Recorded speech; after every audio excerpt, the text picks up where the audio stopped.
urusan ning langit bumi ku macam-macam. Ana wong gedhe dadi wong cilik dadi wong gedhe, kere sugih kere macam-macam. Urusan digawe bolak-balik mbek pangeran niku muk li ta'lamu supaya kamu tahu annallaha ala kulli syai'in qadir. Memang Allah iku zat sing kadang ra anake kiai dadi kiai, anake kiai ra dadi kiai, engko sing anake ora kiai dadi kiai debutan, engko ra sida kiai jatuh, engko sing ra anake kiai dadi kiai meneh, dibredel meneh, molak-malik donya. Muk ben li ta'lamu annallaha ala kulli syai'in qadir. Sing profesor doktor dadi anak buah wong kok trimo insinyur. Kadang insinyur anak buah wong tamat SD, sembah kono donya molak-malik. Ku muk Allah iku muk kepengin kowe iku ngerti pancen Allah wa ala kulli syai'in qadir. Dadi ya tanazzalu dadi tumurun apa al amru bainahunna, urusan langit bumi kabeh digawe variasi, digawe macam-macam. Mo Allah kepengin kowe iku li ta'lamu annallaha ala kulli syai'in qadir wa annallaha qad ahata bi kulli syai'in ilma. Ngendikane para ulama tafsir, nggih ngendikane para ulama tafsir niku taruhan pertama lafat niku hakikat. Hakikat iku ya hakikat. Misale urip iku ya ambekan, nggih. Urip niku ambekan, mati iku mandek ambekane. Kita takoki misale, tarife mati kuwi. Ora urip apa ora ambekan? Mboten jawab lho, ora sampean tak latih ilmu mantek. Sing diarani mati niku cara ilmu mantek apa didul hayat, angger gak urip ya mati. Terus alamat mati ku. Nek cara medis iku misale napa jantungnya berhenti tapi detak napa jantung utawi napa niku berhenti. Kemudian agama niku ruwono tenan nggih. Agama itu menyisakan satu fakta yang enggak terbantahkan oleh siapapun. Gini ku misalnya begini, sampean saya tanya, orang tuh kalau mati itu karena apa? Rohnya dicabut kan? Rohnya dicabut, terus disebut mati. Lalu yang mati itu apa? Rohnya apa jasadnya? Jasadnya, karena roh itu maknanya kehidupan atau nyawa. Berarti nyawa itu tidak bisa mati, karena nyawa itu ada di tubuh kita, ketika diambil kita mati. Berarti roh kita sendiri tidak ikut mati. Sehingga orang paling sekuler sekalipun itu akan berpendapat bahwa manusia itu kehidupannya tidak berakhir ketika mati, karena yang mati itu hanya jasad. Sebab itu zaman orang Yahudi, orang Nasrani, orang kafir Mekah pun mengakui kalau roh itu hidup dan itu yang bertanggung jawab. Makanya disebut wa yasalunaka anir ruh qolir ruhu min amri rabbi. Jadi niki penting kula aturaken. Sebab niku ora ono mati, makanya kalau orang tasawuf ditanya, apa mati itu ada? Ya ndak ada. Mau petualangan pengalaman. Cara orang tasawuf fisik kita ini problem, gara-gara kita punya fisik, kita jadi goblok. Nganggep duit penting, pangkat penting, terus kenal sampean penting, urip sing ra penting-penting cara kita penting. Tapi nanti kita kecewa sekali dengan kehidupan ini, sangat-sangat kecewa karena yang kita penting ternyata ndak penting. Misalnya begini. Nanti sampean akan tahu makna ayat yang disebut di surat Ar-Rum. Oke, kita goblok dulu ya. Nggih, pokoke latihan goblok sik, engko bar goblok terus pinter. Engko gobloknya gak masalah, sementing ini pokoke latihan sik. Tak jamin ilmu saya ini benar dalam konteks ini. Misalnya ora benar terus ya tahu bener. Sampean tak bedheki ya, wong mati iku berarti dicabut rohnya. Terus roh sendiri mati ndak? Ndak. Berarti dalam konteks ini orang yang mati syahid, apalagi para nabi itu mati enggak? Ndak. Sehingga istilahnya Allah, orang yang mati syahid ya tidak mati, para nabi ya tidak mati. Sebetulnya kita pun yang fasik itu ya tidak mati. Cuma karena kita ini rohnya itu mungkin buruk, dikekang oleh malaikat, dipelindes, dipenjara sehingga gak iso berkeliaran. Beda nak para nabi iso jalan-jalan. Mulane masyhur Kanjeng Nabi ngendikan ketika beliau mau kabundut itu, sahabat mau nangis, jare Nabi malah dawe ringan ya. Malah apik cung aku nak mati jare. Kok gitu ya Rasulullah? Masyhur itu hadisnya itu, hayati khairun lakum wa mamati ya khairul lakum. Aku mati ya apik, urip ya apik. Wa amma hayati fali asunna lakum as-sunnah. Aku nak urip akan mentradisikan satu sunnah yang bisa Anda tiru. Ya sunnah caranya sholat, sunnah caranya zakat, sunnah caranya berperadaban dengan istri, dengan tetangga, macam-macam. Sunnah di sini artinya bukan sunnah madzhab fikih yang wali ane wajib tadi, napa? Perilaku, napa? Perilaku. Terus nak kabudut ya Rasulullah, ya malah penak aku nak kabudut itu jejer pangeran. Terus delok kowe jare Nabi. Nak kelakuan apik, aku muji pangeran. Nak kelakuan elek, wong aku wis parek pangeran tak jalukno sepuro. Mane ndak blekem terusno ae mergo selain is bakat ya ana sing jalukno napa? Sepuro. Lah sakjane kowe lah ya urip. Kowe misale mati saiki lah ya urip, tapi kan gak duwe hak jalan-jalan. Berarti dulu malaikat terus panjang napa? Mulane sampai butuh napa? Atakoh kubro apa nek cara mriki sing diwacana kulhu ping akeh apa? Napa cara mriki? Apa lek? Enggak cara mriki lho. Fida, nek cara bahasa kitab iku atakoh. Cara mriki fida. Ben ora mlebu neraka apa ben mlebu swarga? Maksudnya ben ora mlebu neraka ta ben gak mlebu swarga? Lah wong jelas mlebu neraka kok wis divida. Berarti SPD banget nak mlebu neraka. Saking yakine nganti apa? Divida. Vida itu nak teng kitab-kitab niku madzhab Malik ya. Jadi sampean aja darani bid'ah sih. Memang dalam madzhab Imam Malik itu ada atakoh kubro. Atakoh itu merdekakno mayit utawi tiyang saking neraka. Itu dulu awal ijazahnya itu kalau nggak salah itu 12.000 kulhu. Terus di Indonesia malah meningkat jadi 100.000 ya. Wah itu bagus itu peningkatan itu. Saya mau coba nganti blengoran gegem itu. Nah sing anake jagunge diitung sitok-sitok, nah sing wong liya kerawu wis. Mula bolak-balik diundang ra tau teko, perkara niku wis ketoke ra meyakinkan kerawuk sih. Nah, itu mungkin benar ya. Artinya mungkin benar itu kalau roh itu tidak meninggal, berarti ya masih menerima doa kita, masih ada muwasalah sambung dengan kita. Sehingga itu yang diceritakan Rasulullah SAW ketika Mi'raj. Rasulullah ketika Mi'raj itu di semua hadis sahih, seolah lagi di semua hadis sahih Nabi itu ketemu para nabi ndak? Ketemu. Karena bagi Allah enggak masalah. Ya masih punya sentimen. Ya layaknya orang hidup. Ya ono sentimen berhubung Nabi saudarane hasud, ya duwe sentimen. Nabi Muhammad itu ketemu Nabi Idris, ketemu Nabi Adam, terus ketemu Nabi Musa, Nabi Isa, terus macam-macam. Sing ra ketemu Nabi Nuh dalam semua sejarah. Mergo jare beda madhab jare dadi. Jare ulama ya lucu ngomong Nabi Muhammad kenapa ora ketemu Nabi Nuh jare beda madhab jare dadi enggak perlu. Karena kalau Nabi Nuh iku madhabe nek ana wong fasik didongakno mati celaka mencit. Nah Nabi Muhammad ana wong fasik didongakno sepuro. Berhubung beda madhab maslahate ora ketemu jare ulama tapi. Maksudnya nebak-nebak ora kok iku dawuhe Kanjeng Nabi napa? Yang karuan dawuhe Nabi itu begini, sampean tak ceritani. Ketika Nabi Muhammad ketemu Nabi Musa, Nabi Ibrahim, terus yang mujma'alah ya Musa, Ibrahim, Idris, Isa, Adam. Niku nggak ada sentimen, masyhur itu. Nabi Musa ketika Nabi Muhammad diwajibkan sholat 50 rakaat, Nabi Ibrahim diam, padahal ngliwati Ibrahim ya, Ibrahim paling tinggi di langit 6, Musa 5. Harusnya kan Ibrahim komen, tapi Ibrahim bukan komen. Ya wae bar munggah ke langit ya tenang ae Nabi Ibrahim. Kandhani sonopo wajibna salat 50 ya Nabi Ibrahim ya mantuk-mantuk. Ya cara Nabi Ibrahim pangeran ngutus wis dipikir dadi ora perlu dikomen. Nabi Musa komen. Dan itu melecehkan kita. Apa salat 50? Umatku sing bener wae ora kuat kok umatem.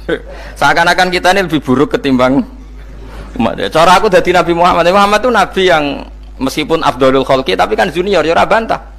Cara kula Nabi ini tak bantah, beda umat mbak umatku. Tapi Nabi Muhammad itu gak seneng debat itu karena punya akhlak ya. Cara Nabi ini kuwe ngawur umatku coba padakno.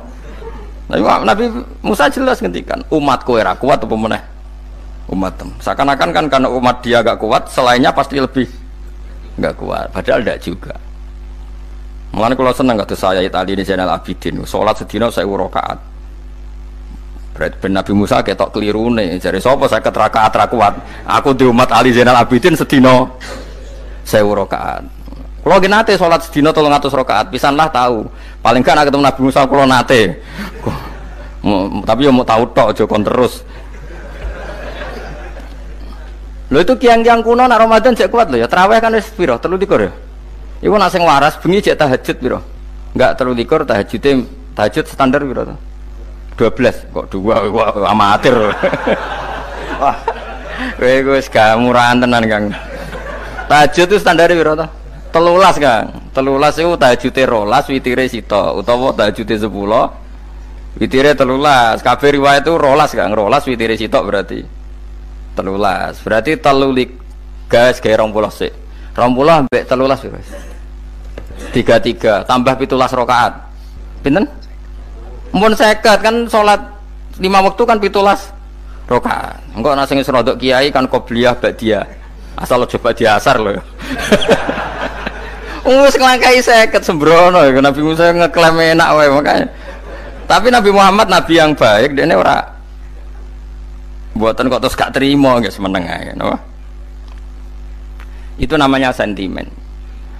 Ya boleh Nabi sentimen boleh, Nabi juga manusia boleh punya sentimen.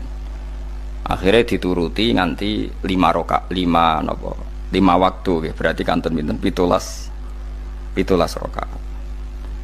Nah yang ada sentimen tuh begini, lalu Nabi Musa ku nangis, Nabi Muhammad semedon bisa nangis. Aku ya pangeran mayub kika ya Musa, sing nangis, kowe nangis nok kowe apa?